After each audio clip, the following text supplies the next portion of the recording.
My finals are starting in a few days, and I somehow decided, with full awareness of what I'm doing, that this would be the right time to read 2 romance novels in their paperback format and film the whole thing. If this is not academic weapon behavior, then I don't know what is. Hi, I'm Monil. Welcome back, or if you're new here, welcome to my channel.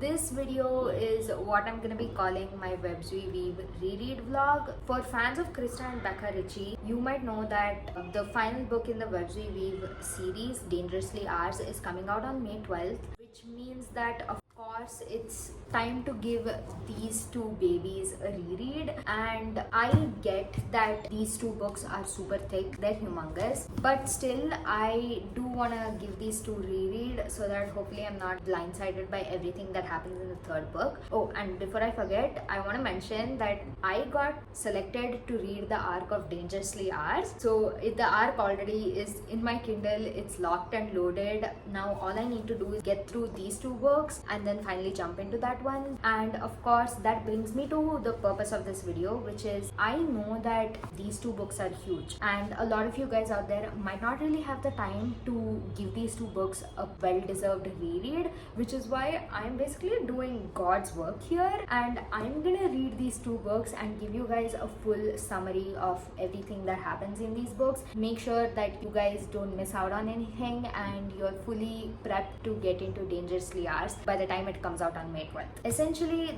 this whole video is kind of split into two parts. Read these two books, and the way I'm gonna be discussing these two books is I will give you guys a breakdown of /summary of whatever happens every 10 chapters of the book. So this book has 41 chapters, which means 4 breakdowns, and this book also has 41 chapters, which means another 4 breakdowns. It's gonna be super simple. I will just stick to the key points or the key details you probably need to know getting into book 3. For those of you who are new to this series, this is essentially a series consisting of con artist families. There's an amazing slow burn romance. The plot twists in this book are absolutely insane, and by the time you get around to the plot twists, you almost feel like the hints were there all along, just that you weren't paying enough attention to it. I mean, honestly, everything about this entire series so far has been amazing. It's one of my favorite series of all time. This particular series has a little bit of everything that I love when it comes to reading fiction. So it has the suspense, it has amazing romance, it has an amazing found family too, which I completely forgot to mention. That's like one of the things that drew me to the book in the first place. The found family is amazing. The characters and their development throughout both these books is also amazing. It's kind of like the perfect package. And of course, there are 3 books in this series. The first book is Dishonestly Yours, the second book is Destructively Mine, and the third and the final book that's coming out on May 12th is Dangerously Ours. These 3 books, by the way, are not like interconnected romance standalones. They're not that. You have to read these books in order because it's a continuous plot that starts off from the very first book and one that will end in the third book. If you guys haven't read this series yet, then what are you doing? Get off of YouTube, go buy the series. I need you guys to read this. It is so good. And of course, since I will be giving summaries, you can obviously read along with me because I'll be doing it for every 10 chapters. It's gonna be fun. I will try to keep the spoilers minimal. At least I'll give you guys the essential spoilers that readers who've already read this series would need to know. And if you're a newbie to this series, then please read it for yourself and then watch this video, because I want you guys to experience the thrill of reading this series for the first time for yourselves. I already finished reading Dishonestly Yours. It's been 2 days since I finished this and I can't wait to talk about it. So without further ado, let's just jump right into this book. Now, obviously, like I mentioned, every 10 chapters we have a breakdown, which means that the first summary that we're gonna have is gonna be for chapters 1 through 10. Chapter 1 basically opens up with with Phoebe Graves and Haley Tinrock finishing a job in Carlsbad. Now, I already mentioned that these two people are con artists. It is not a spoiler. You find this out in the very first chapter, and also it's on the blurb at the back of the book.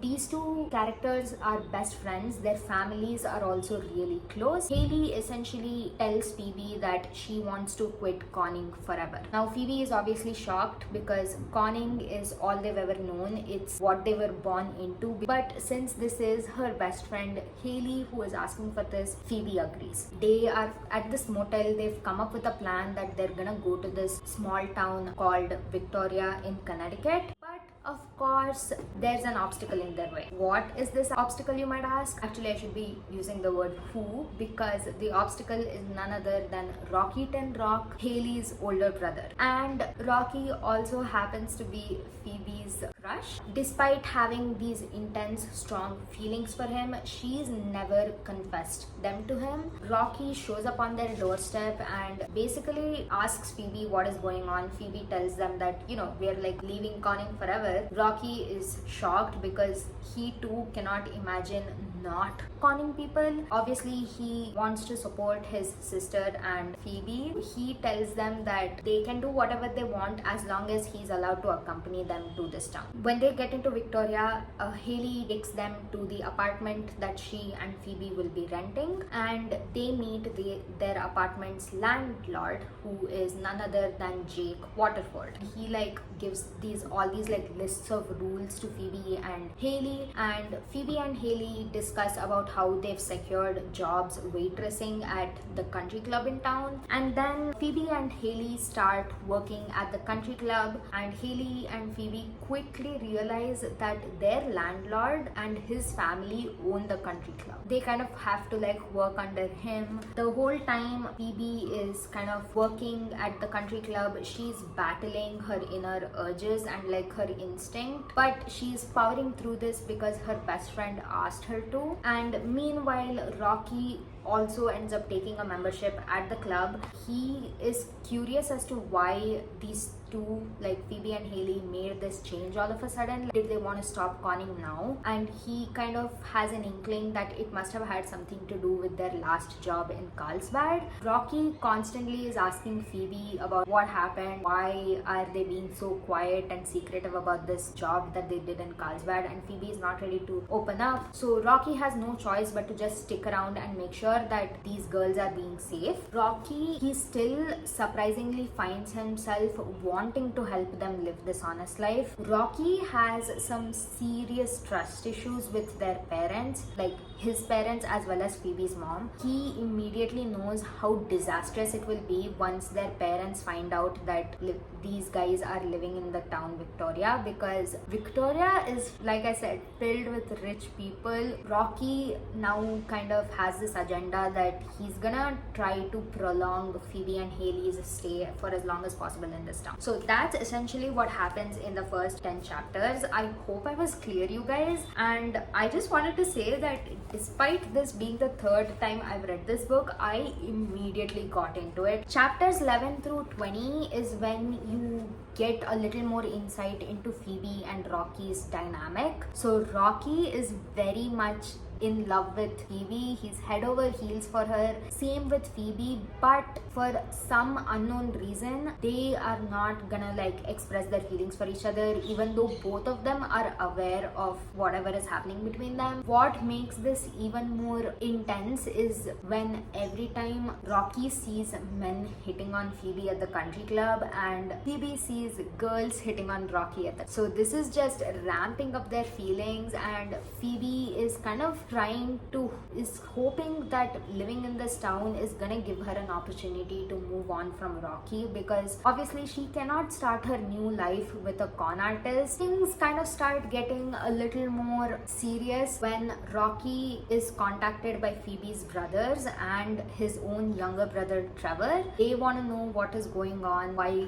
isn't Phoebe contacting them, and Rocky tells them that, listen, we are in Victoria, Connecticut, and Phoebe and Haley are here. I'm like keeping an eye on them. You guys, if you want to come, you can come to the town, but do not tell our parents about it. So they're like, okay, cool, fine, like we're not gonna tell, it's safe with us. Towards the end of chapter 20, like chapter 19-20, Noah and Oliver finally make their way into the book. So they are officially in the story now. They are seen at Phoebe's apartment when Phoebe is with Jake. Their landlord is kind of doing a routine check, and they encounter Oliver and Noah, and these two reveal a very shocking fact about their relationship with Phoebe, which you'll find out in the next segment. That's for the plot is slowly starting to pick up. You get introduced to all the characters and you kind of figure out their dynamics with each other. Let's discuss about chapters 21 through 30 now. The big secret that Noah, Oliver, and Phoebe kind of don't really reveal to people is the fact that they are like triplets, and these three kind of come up with a fake backstory as to why Phoebe is in town. In Rocky's perspective, you find out that he's living in this abandoned boat on a dock, and like because he can't really stay at Phoebe's apartment anymore. You also find out that Phoebe and Haley are kind of struggling to pay the rent, so they need to figure out a quick scheme to get money, but obviously they're not gonna con people because conning is not for them anymore, and Rocky is trying to offer them help, but Haley stands her ground down and says that you're just gonna con and get that money, and I don't want to spend any of that sort of money on our future. No way, like we will figure out a way to make money. And I forgot to mention, this is a very important plot point and I completely forgot to mention. Okay, when Phoebe, Haley, and Rocky come into town the first time and meet their landlord Jake, Phoebe impulsively lies that she and Rocky are divorced when in fact they've never even married. So this of course causes a very interesting the whole town quickly finds out that Rocky and Phoebe are divorced, and they kind of are like, what's going on? Like they're all trying to investigate what's happening. That is also one of the reasons why Jake is not really the biggest fan of Rocky. There's a lot of tension there. And anyways, coming back to chapters 21 through 30, Rocky gets in touch with Phoebe's brothers and he explains to them that, listen, like our sisters are trying to live an honest life here, and our goal is to make sure that we don't really cause them any trouble. Like you guys can con, but let's make sure not to drag them into any of this. We just need to like keep an eye on them and make sure that they don't get into any trouble. These guys kind of unanimously agree about that. There's again a little snippet of Phoebe working at the country club with Jake. There is an incident that happens at the country club, so Phoebe helps Jake, but Phoebe's manager is super mad at her because she's supposed to be like waitressing and like serving drinks and whatnot. Before Rocky, who is watching all this, can go try to protect her in some way, Jake immediately steps in and pretty much announces to everybody at the country club that he and Phoebe are dating, and this completely wrecks Rocky. He's like, what is going on? Like, is Phoebe really moving on from me? Like, what is happening? His reaction to this is visceral and gutting him. Phoebe immediately follows him and assures him that the whole relationship is fake, and Jake is like, do you really want to tell him? And Phoebe is like, of course, he's Rocky, I tell him everything. Phoebe also obviously cannot bear to stand the thought of hurting Rocky, which is why she immediately reveals this. Phoebe and Jake obviously have to prove that their relationship is actually a thing, for which they kind of go out on all these like fake dates. Rocky obviously is fueled with jealousy while all this is happening, but he can't really do anything about it because of course he and Phoebe are divorced. And then you kind of get this scene at a fall festival where Phoebe and Jake are kind of discussing about their own interests as to why they are in this fake relationship, and Jake kind of reveals how his mom is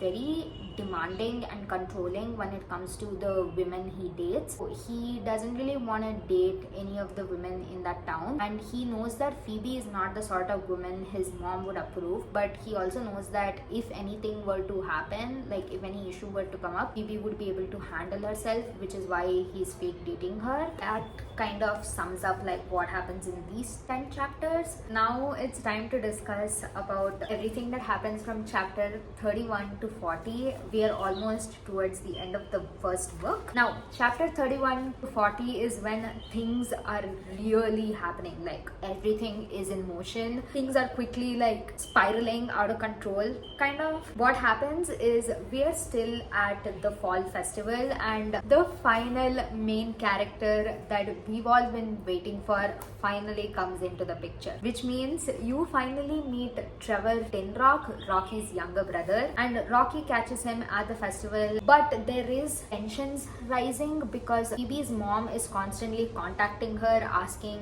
where she is, like why isn't she in Seattle for their next conning job, and Phoebe is kind of like has been ignoring her mom's text messages. Haley's mom and dad are also trying to get in touch and figure out what all these kids are up to.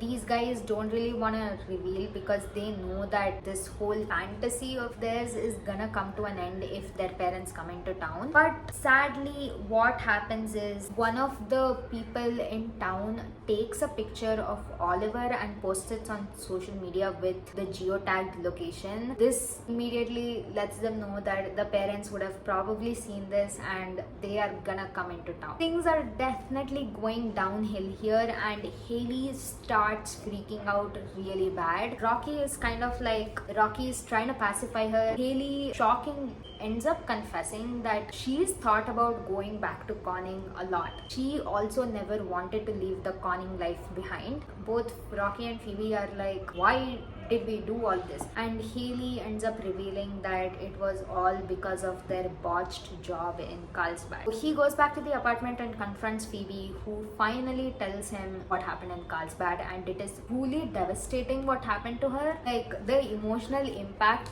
that like I feel every time I read that one chapter is, it still makes me feel a little teary-eyed, and Rocky ends up confessing his love to Phoebe at that moment. They finally kind of like confess their feelings for each other, but before things can go forward, Trevor ends up interrupting them. Trevor has this stalker kind of who is now back in town trying to track Trevor down, and Trevor asks Robbie to help escape him. So they have to kind of pull up a small con to like deal with that issue. After which Rocky comes back and he and Phoebe share a night together, if you know what I mean. Rocky decides that, you know what, like screw my parents, I don't care about them, I hate the fact that bad things happen to you on that Carlsbad job, like I don't care about any of it, all I care about is you, I want to be with you. She says yes, same for me, and they are finally and officially together now. That happens, and that's not even it, because something else also happens. After this night that they spend together, Trevor ends up calling for help because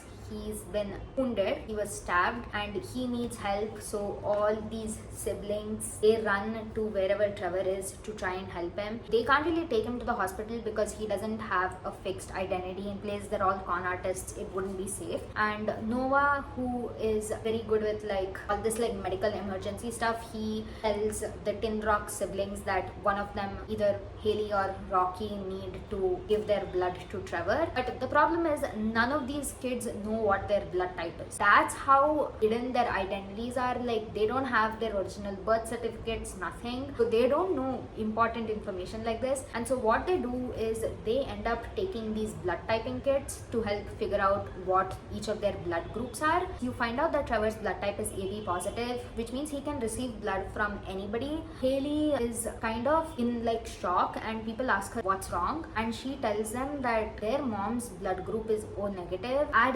Addison's body wouldn't even be compatible to Trevor's blood type. So there is no way Trevor could be Addison, that is Haley's mom's biological son. And then they quietly look at Rocky, because Rocky has always doubted his parents, even though the rest of his friend group has never really had a reason to doubt, but now they do. Towards the end of chapter 40, you see them grappling with this big plot twist that they've come across, which is that they might not really be Addison, Elizabeth, and Everett's real children. they do realize at the end of chapter 40 that all they have is each other to rely on. These people are all finally on the same page at the end of the book. Finally, we have chapters 41 and 42. Chapters 41 and 42 is essentially Phoebe and Rocky kind of have a discussion about where their relationship is gonna go next. Of course, there is one big glaring problem, which is that Phoebe is still fake dating Jake, and she never really got a chance to break up with him amidst all this chaos, and Rocky is super understanding about it. And then the final chapter in this book is when Phoebe is kind of on this mission, she wants to break up with Jake, but before she can do that, their mothers come into town. Their parents are finally in town, and now in this second book you get to see what happens now that everybody, quite literally everyone, is in town. So the chaos is just gonna unfurl even more and more. I mean, I haven't started second book yet, even though I know everything that happens in this book, but yeah, I can't wait to get into this. Now that I've done this whole recap, that's pretty much it for the whole book. I hope this summary was comprehensive enough for you to understand and not too chaotic or crazy. Now I'm gonna read the second book, and I'll probably give you guys an update in the next couple of days. Now that I've recounted everything that happened in the first book, it's kind of a slow burn initially, romance wise as well as with the suspense side of the story. That's pretty much it. I will now get into the third book. I already have my bookmark in place. I hope you guys enjoyed this. I will read this book and catch up with you guys later.